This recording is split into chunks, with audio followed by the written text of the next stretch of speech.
अरे मूर्ख, तू कौन है? देखता नहीं देवराज इंद्र स्वयं पधारे हैं। मेरे रास्ते से हट जा।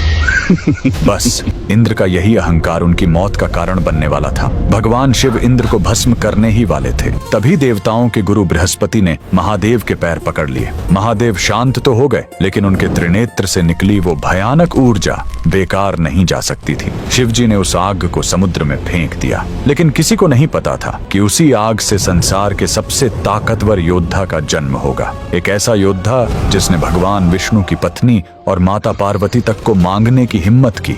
आखिर कौन था वो, और क्यों भगवान विष्णु को अपनी ही भक्त के साथ छल करना पड़ा? कहानी शुरू होती है स्वर्गलोक से। समुद्र मंथन के बाद हुए भयंकर देवासुर संग्राम में असुरों को हराने के बाद देवराज इंद्र को अपनी सत्ता, वैभव और अपने अचूक अस्त्र वज्र का भारी अहंकार हो गया था। उन्हें लगने लगा था कि पूरे ब्रह्मांड में उनसे शक्तिशाली कोई नहीं है और हर किसी को उनके सामने सिर झुकाना ही चाहिए। एक बार इसी अहंकार में डूबे देवराज इंद्र और गुरु बृहस्पति भगवान शिव से मिलने कैलाश जा रहे थे। इंद्र का अहंकार इसी बात से झलक रहा था कि देवताओं के पूजनीय गुरु बृहस्पति पैदल चल रहे थे और देवराज इंद्र उनके बगल में अपने विशाल हाथी ऐरावत पर शान से बैठकर जा रहे थे।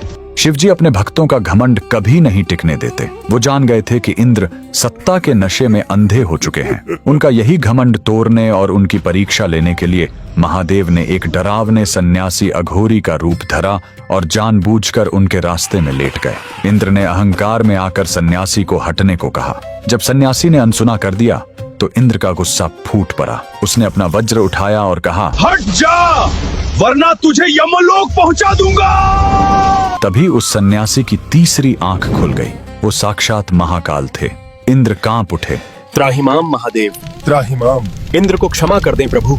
देवराज इंद्र अपने अज्ञान और सत्ता के मद में आकर आपको पहचान नहीं पाए। देवराज इंद्र की इस घोर धृष्टता के लिए मैं आपके चरणों में गिरकर क्षमा मांगता हूँ। कृपया अपने त्रिनेत्र की इस प्रलयंकारी ज्वाला को शांत करें परमेश्वर, अन्यथा आज ये सृष्टि भस्म हो जाएगी। गुरु बृहस्पति ने प्रार्थना करके इंद्र के प्राण तो बचा लिए, लेकिन शिवजी ने अपने क्रोध की उस जलती हुई ज्वाला को समुद्र में फेंक दिया। समुद्र में गिरते ही उस ज्वाला से एक बालक का जन्म हुआ। उसके रोने की आवाज से ही तीनों लोक कांपने लगे। जल से उत्पन्न होने के कारण ब्रह्मा जी ने उसका नाम रखा जालंधर। उस बालक का पालन पोषण समुद्र देव ने किया, लेकिन उसकी शक्तियों को पहचान कर असुरों के गुरु शुक्राचार्य ने उसे गोद ले लिया। शुक्राचार्य ने उसे सारी विद्याएं सिखाई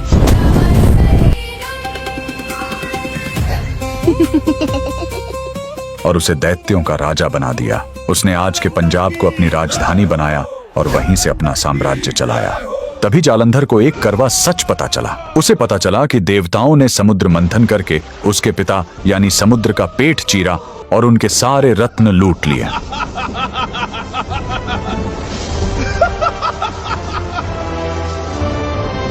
ये सुनकर जालंधर प्रतिशोध की आग में जल उठा।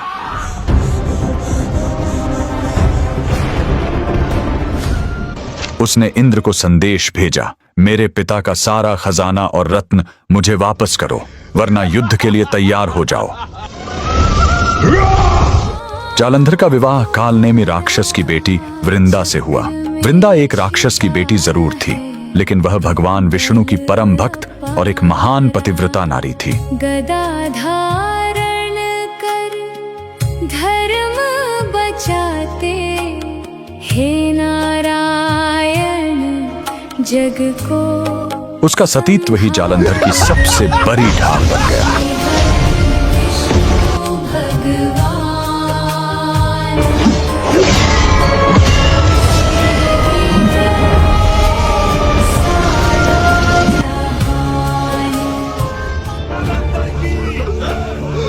जालंधर ने देवताओं को हरा दिया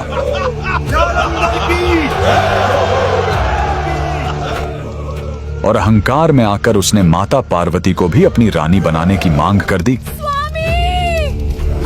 यह बहुत बड़ा अधर्म था। अब उसका सामना सीधे महाकाल से था। शिवजी और जालंधर के बीच भयंकर युद्ध छिड़ गया।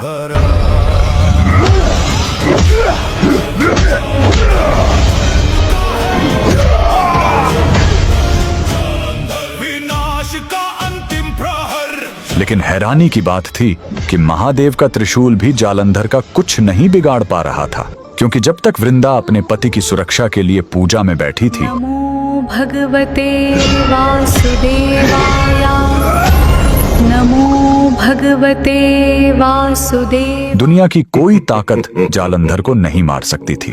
देवता घबराकर भगवान विष्णु के पास गए। हे प्रभु, हमारी रक्षा करें। विष्णु जी धर्म संकट में पड़ गए, क्योंकि वृंदा उनकी परम भक्त थी। लेकिन सृष्टि को बचाने के लिए विष्णु जी ने अपनी माया से जालंधर का रूप धारण किया और वृंदा के महल में पहुंच गए। प्रिय, कहाँ हो तुम? देखो, मैं युद्ध में विजय होकर आ गया। वृंदा को लगा कि उसका पति युद्ध जीत कर आ गया है। उसने तुरंत अपनी पूजा छोड़ी और खुशी से अपने पति रूपी श्री हरि को गले लगा लिया। जैसे ही वृंदा ने एक पराये पुरुष को स्पर्श किया, उसका सतीत्व खंडित हो गया। उधर युद्ध भूमि में जालंधर की अजेय शक्तियां अचानक खत्म हो गईं। मौका देखते ही भगवान शिव ने अपने त्रिशूल से जालंधर का सिर धड़ से अलग कर दिया। जालंधर का अंत तो हो गया, लेकिन एक पतिव्रता स्त्री के साथ बहुत बड़ा छल हो चुका था। जब वृंदा को सच पता चला कि उसके सामने उसका पति नहीं, बल्कि स्वयं उसके आराध्य भगवान विष्णु हैं,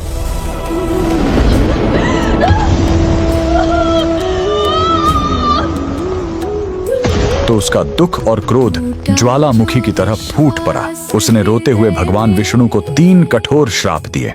वृंदा ने कहा, तुमने एक पत्थर की तरह निष्ठुर होकर मेरी भावनाएं आहत की हैं, इसलिए तुम भी पत्थर बन जाओगे। जिस तरह तुमने छल से मुझे मेरे पति से अलग किया है, वैसे ही एक दिन तुम्हें भी अपनी पत्नी से बिछड़ने का घोर दुख सहना पड़ेगा और अपनी उसी पत्नी को ढूंढने के लिए तुम्हें पागलों की तरह दर दर वन वन भटकना पड़ेगा और वानरों की मदद लेनी पड़ेगी। यहाँ प्रभु श्री हरि का बड़प्पन देखिए।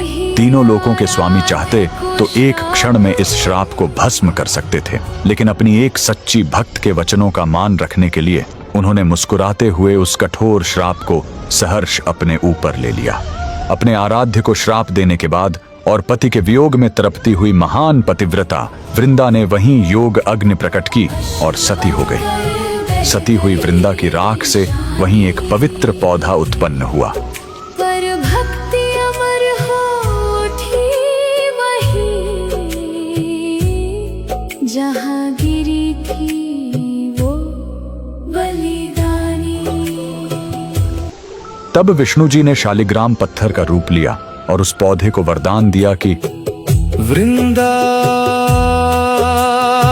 अब तुम तुलसी बनकर सदा मेरे सिर पर विराजोगी और मैं शालिग्राम बनकर तेरे चरणों में ही बस जाऊंगा। कर्म का विधान देखिए। भगवान विष्णु ने सृष्टि को बचाने के लिए छल किया था, लेकिन आगे चलकर त्रेता युग में जब उन्होंने श्री राम का अवतार लिया,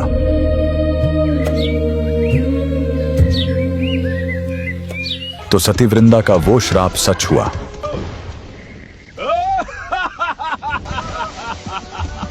भिक्षां देहि।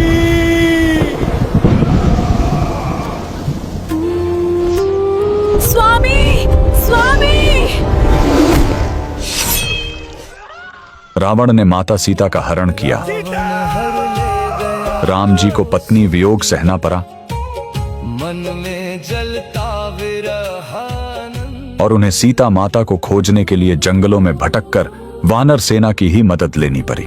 इसीलिए आज भी बिना तुलसी के भगवान विष्णु की कोई भी पूजा अधूरी मानी जाती है। उस महान पतिव्रता वृंदा और प्रभु के लिए कमेंट में जय श्री हरि विष्णु जरूर लिखें।